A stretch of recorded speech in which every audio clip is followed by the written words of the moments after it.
Devant cette poursuite et cette intensification du mouvement de grève, l'école sénégalaise et l'année scolaire se trouvent à la croisée des chemins. Et on arrive à une situation où la perte du quantum scolaire jusque-là enregistré risque de mettre en péril l'année scolaire et d'anéantir ainsi les investissements que l'État fait pour l'école sénégalaise. Je rappelle que selon les dispositions de notre Constitution, le droit de grève est reconnu. Mais notre Constitution précise que le droit de grève ne peut ni porter atteinte à la liberté du travail, ni mettre en péril l'entreprise. Quand on parle d'entreprise, a fortiori, mettre en péril l'école sénégalaise. C'est dire, bien qu'étant reconnu, ce droit de grève est encadré. Il doit permettre la défense des intérêts professionnels catégoriels, mais sans anéantir l'intérêt général de la population. C'est la raison pour laquelle, pour faire face à cette situation, le gouvernement avait envisagé d'annoncer des mesures constitutionnelles et légales que la situation impose. Et c'est ainsi que depuis 72 heures, même plus, au nom du gouvernement, j'ai personnellement renoué le fil du dialogue avec toutes les organisations syndicales avec lesquelles j'ai eu à parler, directement ou indirectement. 5 parmi elles ont répondu à mon invitation et nous avons eu des tête-à-tête.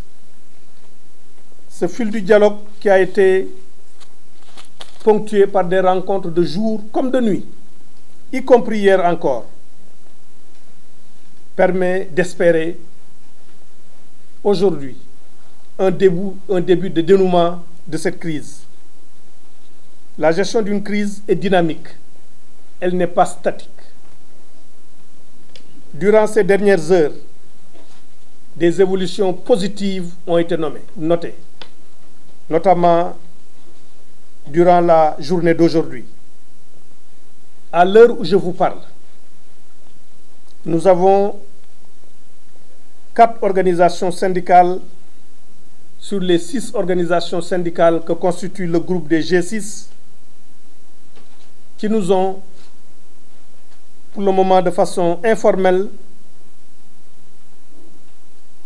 informés de leur décision de suspendre la grève. Décision qu'elles tiennent, ces organisations, des délibérations de leur propre base. Et à l'heure où je vous parle,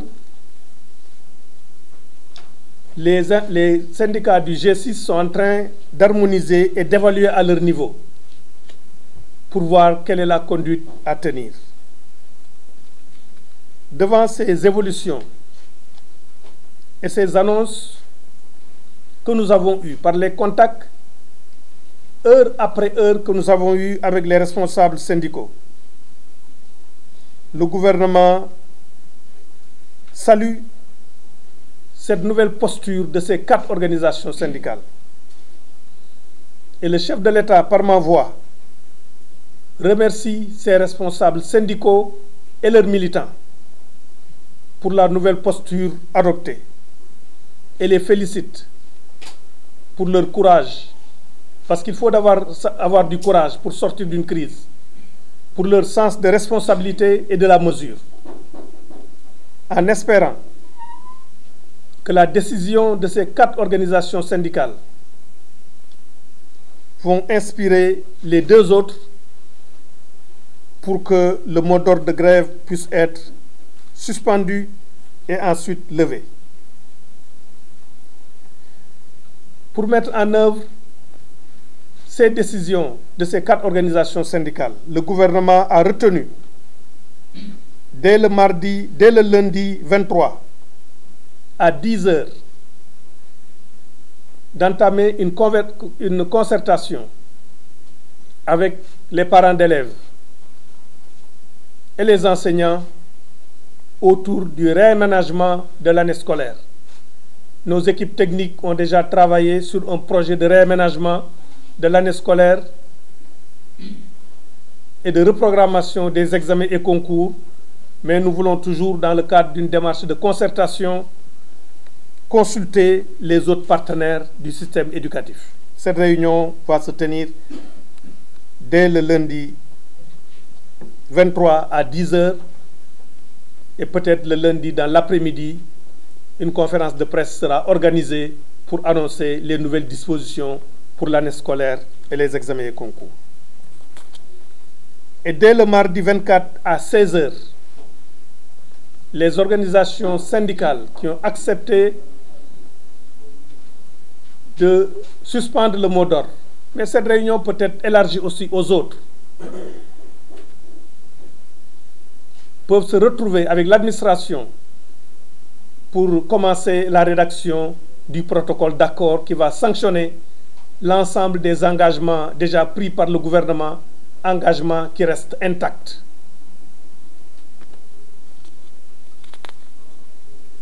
Maintenant, face à cette situation qui a amené le gouvernement, pour le moment, à surseoir aux mesures qui étaient envisagées,